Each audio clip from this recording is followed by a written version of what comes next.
उसे सब पता है तेरा क्या हाल है। और तू राधे राधे तो लिख, फिर देख होता क्या कमाल है।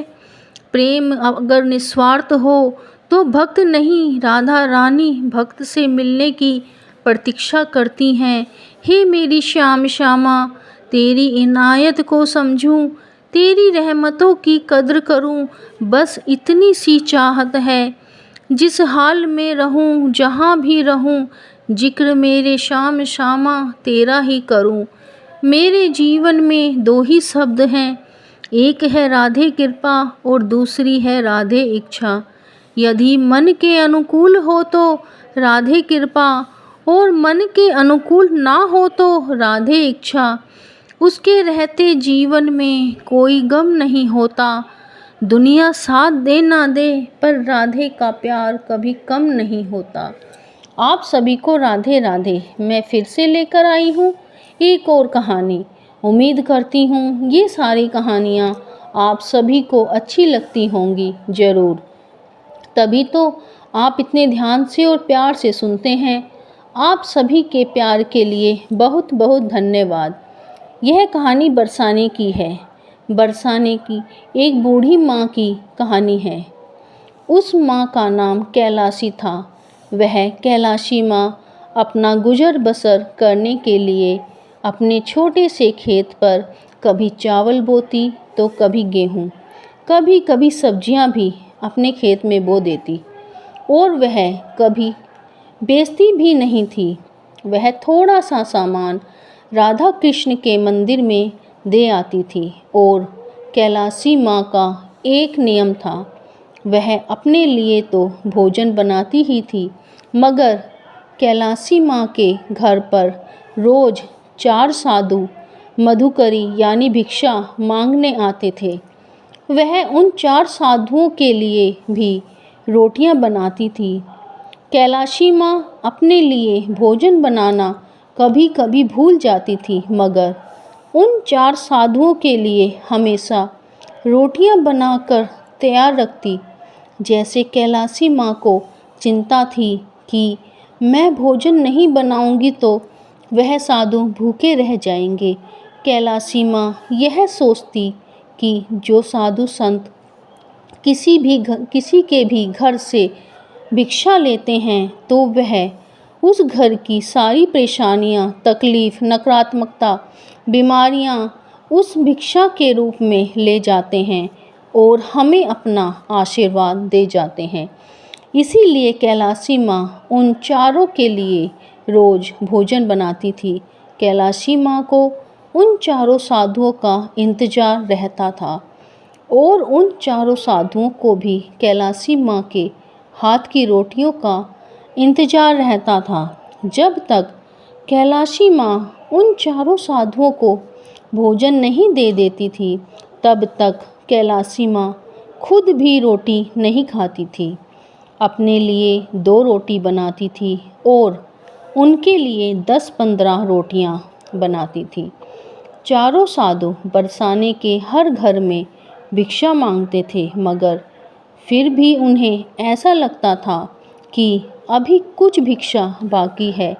कैलाशी माँ के द्वार से जब उन साधुओं को भिक्षा मिल जाती तो वह कहते कि अब हमारी भिक्षा पूरी हो गई। ना जाने कैलाशी माँ के हाथ का भोजन खाने के लिए वह इतने उत्सुक क्यों रहते थे। बरसाने के कितने घर छोड़ देते थे भिक्षा के लिए, मगर कैलाशी माँ का द्वार नहीं छूटता था। एक दिन कैलाशी माँ खेत पर काम करने चली गई। वह साधुओं के लिए रोटियां बनाना भूल गई। जब बहुत देर हो गई तब कैलाशी माँ को याद आया कि मैंने तो अपना भोजन बना लिया, मगर हे भगवान, साधुओं का भोजन बनाना भूल गई। वह सोचने लगी, इतने सालों में कभी नहीं भूले, आज कैसे भूल गई। मेरी वजह से आज चारों साधु भूखे होंगे। वह दरवाजे पर आए होंगे, आवाज़ लगाई होगी। वह कहते थे कि माँ, आपसे भिक्षा लेकर ऐसा लगता है पूरे बरसाने में घूम लिए हों। इस दरवाजे पर आते ही हम कृतार्थ हो जाते हैं। कैलाशी माँ अपने आप को कोस रही थी। वह सारा काम छोड़कर उन साधुओं से क्षमा मांगने उनके आश्रम पहुँची और बोली, हे साधुजन, मुझ अभागन को माफ़ कर देना। आज मेरी अकल पर पत्थर पड़ गए थे। मुझे इतना याद नहीं रहा कि तुम्हारे लिए रोटियां बनानी हैं। वह रोने लगी और वहीं बैठकर अपने आप को लगातार कोसे जा रही थी। तभी एक साधु बोला, माँ, यह क्या कह रही हो? हमने तो वही भोजन किया है जो आपके घर से लेकर आए हैं। आपके घर पर आपकी बेटी ने कहा था कि माँ खेत पर गई है। वह भोजन बनाकर रख गई थी। कैलाशी माँ ने कहा, मेरी बेटी? मेरी बेटी? साधु बोले, हाँ माँ, हाँ माँ, आपकी बेटी। आपकी बेटी ने ही हमें भिक्षा दी थी। साधु ने कहा, आपकी बेटी ने लाल रंग की लहंगा चुन्नी पहनी हुई थी और एक हाथ में भरी भरी लाल चूड़ियाँ, दूसरे हाथ में लाल रंग का धागा बांधा हुआ था और इतनी सुंदर गोल चेहरा, गोरा रंग, खुले हुए घने बाल घुटनों तक आ रहे थे। चेहरे पर इतना तेज जैसे किसी ने अंधेरे में असरफियों से भरा घड़ा खोल दिया हो। अंधेरे को चीरती हुई वह सुनहरी सुनहरी रोशनी, ऐसी ही रोशनी आपकी बेटी के चेहरे पर पड़ रही थी। उसका चेहरा असरफियों के समान चमक रहा था और चेहरे पर काली घटा जैसे उसके बाल चेहरे की शोभा में चार चांद लगा रहे थे। कांति सा चेहरा, ऐसा कि नजर ही ना हटे। आपकी बेटी से मोतियों जैसे दांत, जब मुस्कुराती है तो जैसे गुलाब की पंखुड़ियाँ गिर रही हों। हाथ इतने कोमल, मानो कमल के फूलों पर ओस की बूंदें गिर रही हों। और जब वह बोलती है तो ऐसा प्रतीत होता है कि कोयल मीठा मीठा गाना गा रही हो और मन करता है कि बस उस बेटी की बातें सुनते ही रहें। वह कह रही थी कि माँ ने कहा था कि मैं खेत पर जा रही हूँ।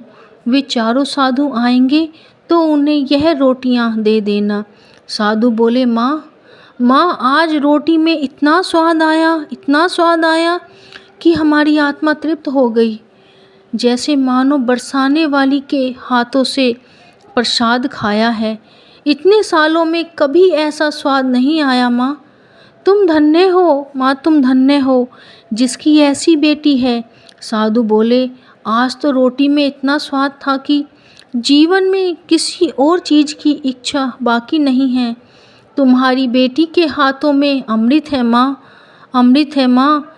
माँ ने मन ही मन सोचा, कौन है वो जिसने मेरा अधूरा काम कर दिया। मैं तो अपने आप को कोस रही थी कि मैं उन साधुओं के सामने जाकर क्या कहूँगी। मेरी वजह से साधु भूखे रहेंगे, मुझे पाप लगेगा, मेरी पूरी जिंदगी की पूजा पाठ निसफल हो जाएगी। मुझे इस पाप से बचा लिया इस बेटी ने। कैलाशी माँ ने साधुओं से आज्ञा मांगी और घर चली गई। घर के मंदिर में हाथ जोड़ने आई तो यह देखकर हैरान हो गई कि जो कुछ उस बेटी के बारे में साधु ने बताया था वह सब राधा रानी ने पहना था। लाल रंग की लहंगा चुन्नी पहनी थी, एक हाथ में भरी भरी लाल लाल चूड़ियाँ, और कैलाशी माँ ने कहा, दूसरे हाथ में मैंने ही तो अपनी राधा के हाथ में लाल धागा बांधा था। कैलाशी ने देखा राधा रानी के हाथों में आटा लगा है। इसका मतलब मेरी राधा रानी ने रोटियां बनाई और उन साधुओं को भिक्षा में दी ताकि वो साधु भूखे ना रहे। कैलाशी माँ ने कहा, मेरी इज्जत रख ली मेरी राधा रानी ने। मेरी राधा रानी करुणामयी है, दयालु है। वह बिना कहे अपने भक्तों की पुकार सुन लेती है। वह साधु बड़े भाग्यशाली हैं जिन्होंने बरसाने वाली के दर्शन भी किए और उनके हाथ की रोटियां भी खाई। धन्य है मेरी ठकुराइन, धन्य है, धन्य है। 3-4 वर्ष के बाद राधा रानी ने कैलाशी माँ को मोक्ष दे दिया और वह राधा रानी में ही समा गई। जय हो बरसाने वाली की, ऊंची अटारी वाली की जय हो, राधे रानी की जय हो। परिस्थिति जब भी मुश्किलों में डाल देती है तो मेरी राधा रानी कई नए रास्ते निकाल देती है। राधा रानी को इच्छा बनाकर देखिए, आपको खुशियों का संसार नजर आएगा। जीवन में अगर राधा रानी और कृष्ण जी का पल पल एहसास होने लगे तो समझना कि वर्षों का तप पूरा हो गया। राधा कृष्ण सब पर अपनी कृपा बनाए रखें। अगर आपको ये कहानी अच्छी लगे तो कमेंट में राधे राधे ज़रूर लिखना, लाइक सब्सक्राइब करना अगर अच्छी लगे तो। मैंने फेसबुक पर पेज बनाया है, फॉलो करें। फिर मिलेंगे एक और नई कहानी के साथ। राधे राधे।